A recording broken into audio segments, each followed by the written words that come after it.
INFJ는 귀신을 볼 수 있을까? 오늘 제가 드릴 이야기는 단순한 귀신 이야기가 아닙니다. 혹시 이런 경험 있으신가요? 분명히 아무도 없는 공간인데 뭔가 있다는 느낌. 누군가와 대화하다가 상대방이 말하지 않은 감정을 먼저 알아차린 경험. 꿈에서 본 장면이 며칠 뒤 현실에서 펼쳐지는 기묘한 일치. 혹은 처음 가본 장소인데 왠지 이미 알고 있다는 그 묘한 느낌. INFJ 분들이라면 고개를 끄덕이셨을 겁니다. 그래서 인터넷에는 이런 말이 돌아다닙니다. INFJ는 귀신을 볼 수 있다. 혹은 INFJ는 제 육감이 있다. 그런데 저는 오늘 이 말을 단순히 신비로운 이야기로 포장하지 않을 겁니다. 오히려 더 흥미로운 질문을 드리고 싶습니다. 만약 INFJ가 정말로 보이지 않는 무언가를 감지한다면 그건 귀신 때문이 아니라 당신의 뇌가 다른 사람들과 근본적으로 다른 방식으로 작동하기 때문이라면 어떨까요? 오늘 영상은 심리학, 인지과학, 그리고 철학의 세 가지 렌즈로 이 질문을 파헤칩니다. INFJ라는 성격 유형이 왜 이런 경험을 반복적으로 보고하는지, 그리고 그 경험이 무엇을 의미하는지를 끝까지 함께 살펴보겠습니다. 끝까지 보시면 아마 자기 자신을 이전과는 다르게 이해하게 되실 겁니다. INFJ가 이런 경험을 많이 말하는 이유. 먼저 MBTI 이야기를 조금 해야 합니다. INFJ의 주기능은 내향직관입니다.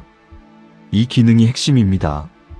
그런데 많은 사람들이 니를 단순히 직감이 좋다는 말로 오해합니다. 사실 니는 그것보다 훨씬 복잡하고 정교한 인지 작동 방식입니다. 니는 한마디로 말하면 무의식적 패턴 통합 엔진입니다. 인간의 뇌는 매 순간 엄청난 양의 정보를 처리합니다. 시각, 청각, 촉각, 후각, 미각은 물론이고 상대방의 미세한 표정 변화, 목소리 톤의 1m초 단위 변동, 공간의 온도와 습도, 사람들 사이의 긴장감. 이 모든 정보들이 매 순간 뇌로 들어옵니다. 그런데 대부분의 사람들은 이 정보들을 의식적으로 처리하지 않습니다. 뇌가 알아서 필터링해버리거든요. 생존에 필요한 정보만 의식의 수면 위로 올라오고 나머지는 무의식 속으로 가라앉습니다. INFJ의 니는 여기서 달라집니다. 니가 강한 사람들은 이 무의식으로 가라앉은 정보들을 계속 처리합니다. 의식적으로는 인식하지 못하면서도 뇌의 어딘가에서는 그 데이터들을 끊임없이 연결하고 통합하고 패턴을 찾아냅니다. 그리고 어느 순간 갑자기 결론이 툭 하고 올라옵니다. 이 사람 뭔가 숨기고 있어. 이 상황 곧 나빠질 것 같아. 이 공간에 뭔가 있어. 이걸 본인도 설명할 수 없습니다. 왜냐하면 그 판단이 만들어진 과정 자체가 무의식 속에서 일어났으니까요. 설명할 수 없는 한. 그게 니의 본질입니다. 심리학자 칼 융은 직관을 이렇게 설명했습니다. 직관은 알 수 없는 경로를 통해 사실을 전달하는 지각이다. 융은 MBTI의 이론적 토대를 만든 사람이기도 하죠.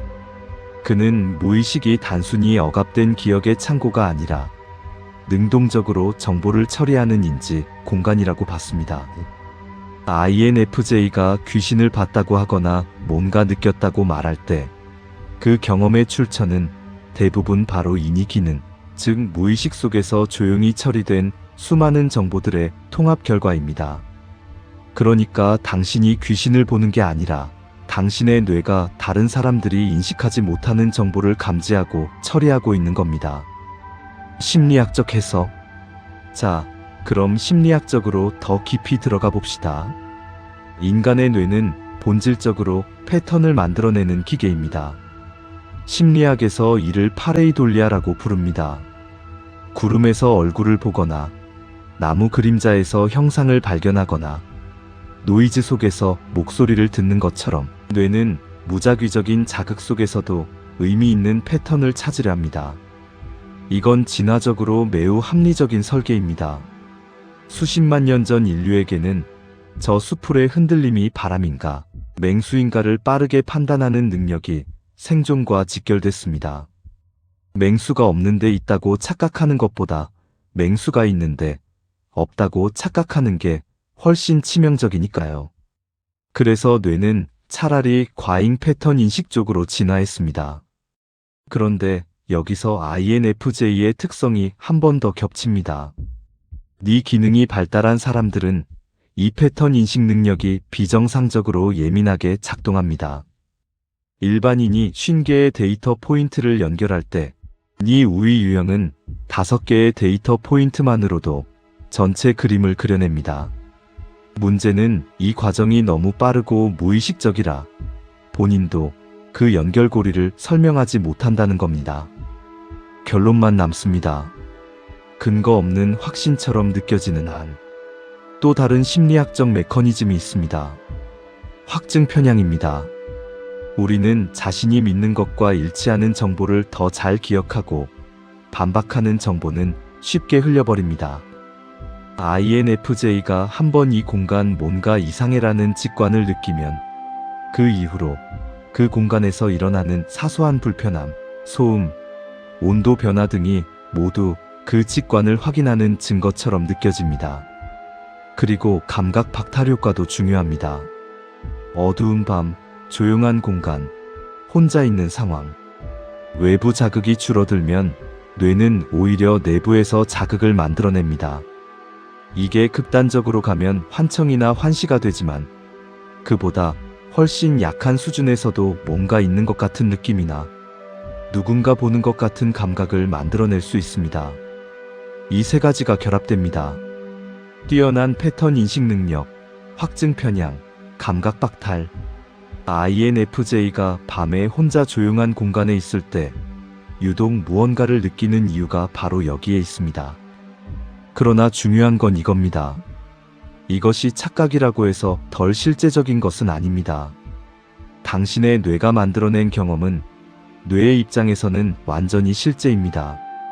착각과 직관의 경계는 생각보다 훨씬 얇습니다. 철학적 관점. 여기서 한 발짝 더 나아가 봅시다.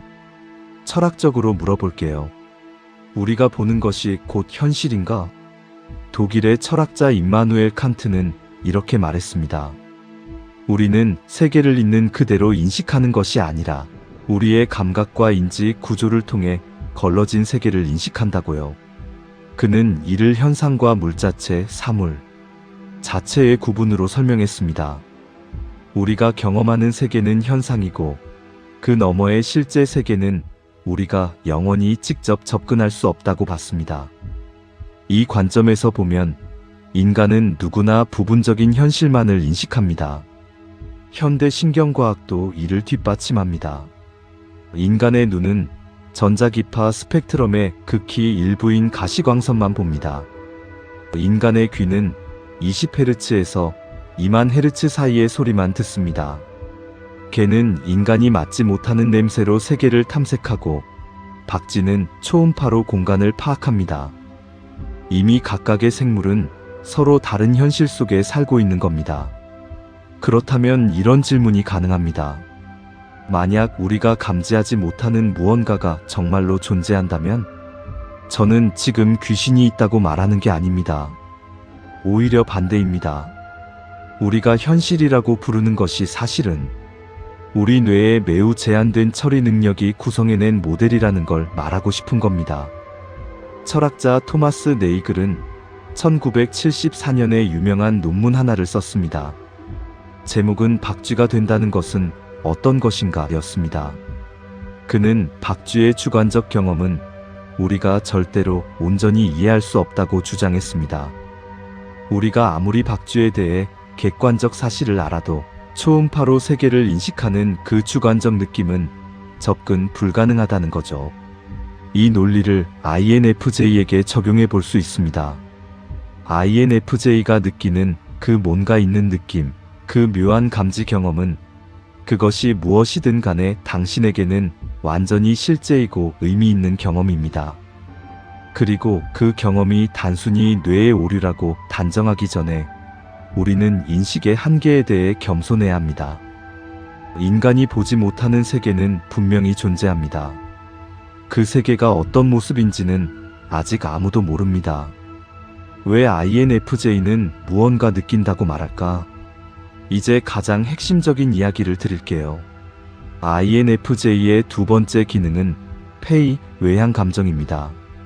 이 기능 덕분에 INFJ는 인간관계에서 매우 특별한 능력을 발휘합니다. 미세 표정 읽기. 심리학자 폴 에크만의 연구에 따르면 인간의 얼굴에는 수십 개의 근육이 있고 이 근육들이 만들어내는 미세한 표정 변화는 25분의 1초 이내에 나타났다 사라집니다. 대부분의 사람들은 이 미세 표정을 의식적으로 인식하지 못합니다. 그런데 공감 능력이 높은 사람들, 특히 페이가 발달한 INFJ들은 이 신호들을 무의식적으로 감지합니다. 목소리 톤 분석. 말의 내용보다 목소리의 높낮이, 속도, 떨림, 멈춤의 패턴이 훨씬 더 많은 감정 정보를 담고 있습니다. INFJ는 이 정보를 의식하지 않고도 처리합니다. 공간의 감정적 찬양. 이건 좀 더 흥미로운 이야기입니다. 심리학에서는 장소 기억이라는 개념이 있습니다. 특정 장소는 그곳에서 일어났던 강렬한 감정적 사건의 흔적을 물리적 환경에 남깁니다. 가구의 배치, 벽의 색, 빛의 각도, 공기의 온도. 이것들이 조합되면 그 공간에서 겪었던 감정이 무의식적으로 소환됩니다. INFJ가 처음 간 장소에서 이 공간 뭔가 슬퍼 혹은 이 공간 좋지 않아라고 느낄 때 그것은 초자연적 감지가 아닐 수 있습니다. 그 공간을 구성하는 수백 가지 물리적 신호들을 니와 페이가 결합해 처리한 결과일 수 있습니다. 사람들이 많이 모이는 장소, 오래된 건물, 병원, 옛집. 이런 곳에서 유독 INFJ가 뭔가 느낀다고 하는 이유. 그곳에는 수많은 사람들의 감정, 행동, 긴장, 슬픔의 물리적 흔적들이 쌓여 있기 때문입니다. INFJ는 그 흔적들을 읽어냅니다. 그리고 이것이 바로 INFJ가 가진 가장 특별하고도 외로운 능력입니다. 말하지 않아도 알아버리는 것, 설명할 수 없지만 느끼는 것, 다른 사람들은 그냥 지나치는 것들을 혼자 감지하는 것. 이 능력은 때로는 선물이고 때로는 짐입니다. 결론, INFJ는 귀신을 보는 사람이 아니라 보이지 않는 패턴을 읽는 사람. 자, 이제 오늘의 결론을 내릴 시간입니다. INFJ는 귀신을 볼 수 있을까요? 제 대답은 이렇습니다. INFJ는 귀신을 보는 것이 아니라 다른 사람들이 보지 못하는 것을 본다. 그 보지 못하는 것이 무엇인지가 핵심입니다. 그것은 미세한 감정의 흐름입니다. 공간에 새겨진 감정적 기억입니다. 말 뒤에 숨겨진 진짜 의도입니다.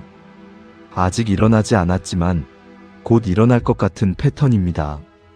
그리고 어쩌면 우리가 아직 이해하지 못하는 무언가일 수도 있습니다. INFJ가 느끼는 경험을 단순히 착각이나 예민함으로 치부하는 것은 너무 쉬운 설명입니다.